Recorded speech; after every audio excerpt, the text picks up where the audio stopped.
and welcome back to another episode of Kicked, your weekly journey through the wacky, wild, and wonderful world of gaming on Kickstarter. I'm your host, Amy Elyse Brighter, and before we get things kicked off with our 3 games for this week, I want to start off with a little bit of Kickstarter news. It was announced this week that Clang, which was funded 2 years ago, is now dead in the water. It was a project led by author Neil Stephenson, and it hit its $500,000 goal. They were planning to finance the rest of the game by finding some investors and things like that. However, they were unable to secure those investments. They did deliver a prototype to backers, but they are going to be unable to finish the game. They have told their backers that if you're interested in a refund, it is available. But the consensus that I've been seeing from a lot of people who funded the game is that they see that the money was spent wisely in trying to get this game produced and it just couldn't happen. So they saw it as an investment and it just didn't work out. But if you're interested in getting your refund, that information will be available for you in the latest backer update for that game.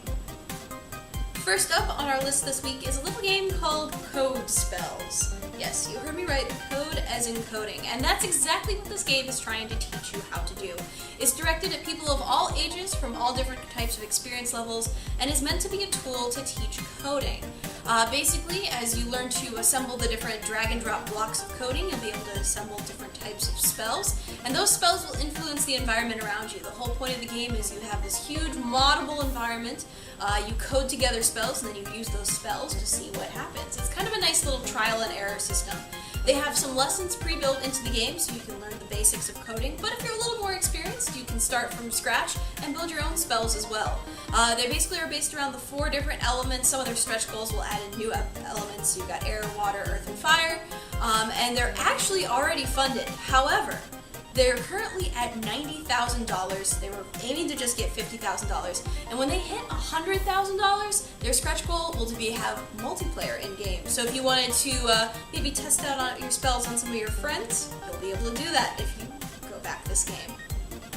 It was the interesting mechanics of Poncho that drew me to the game, and so I figured I might as well share it with you guys. Poncho is going to be an open-world, side-scrolling platformer, which doesn't sound like it quite works together, but this game actually has a really cool exploration mechanic. Basically, the game is divided into 3 layers, and you can flip between those 3 layers at will. Flipping back and forth will determine whether you can discover new areas, because anytime you go behind another layer, it will go invisible and show you what is missing there. It's kind of an interesting concept. You're playing as a little robot who's on the search for his creator. The world has it's kind of a post-apocalyptic feel in the fact that humans have vanished from the world and the robots we left behind are now the creatures inhabiting the world. So things that may not necessarily look like they belong there have kind of taken a wild aspect to them. This game needs a little bit of your help to get funded. They have 11 days left to go. They want to get £22,500 to fund it. They're only at just under £4,000. So if you'd like to see this game become a reality, I highly recommend giving their campaign a look. Our final game this week is called Phoenix Dawn, and according to the developer, he's basically using the latest in technology to try to push his story and his art style to create something truly unique. He says his inspirations have come out of Chrono Trigger and Diablo, which were some of his favorite games as he's grown up, and now he's trying to take these things that he's learned from those games and the amazing design that they have had and trying to apply it to a game of his own. He's actually a former Apple employee, but he left the company to start his own dream of creating a game of his own. It's an adventure game. You're going to be playing as a young witch who is off on a quest to 1, learn everything she can, and 2, solve some mysteries that have kind of turned her life upside down. As you go through the game, you're going to be unlocking new spells and things like that. But the thing that really drew me to this game, and probably will stand out to you guys as well, is the art style. The game is based around a low poly art style.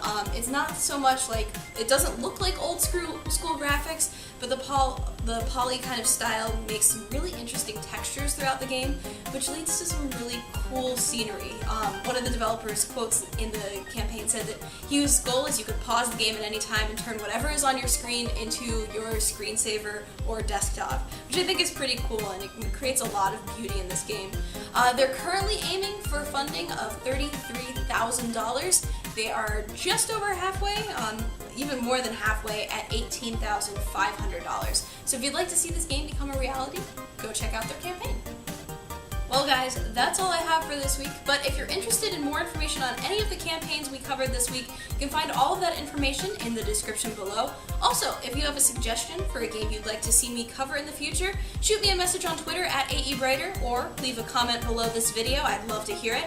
And you can also go check out my friends over at Invisible Gamer. That's the group I work with Kicked and a couple other projects. Our website is invisiblegamer.net. You can also follow us on Twitter and Facebook, and as always, all of that information below the video here. Thanks for watching, guys, and I'll see you next week.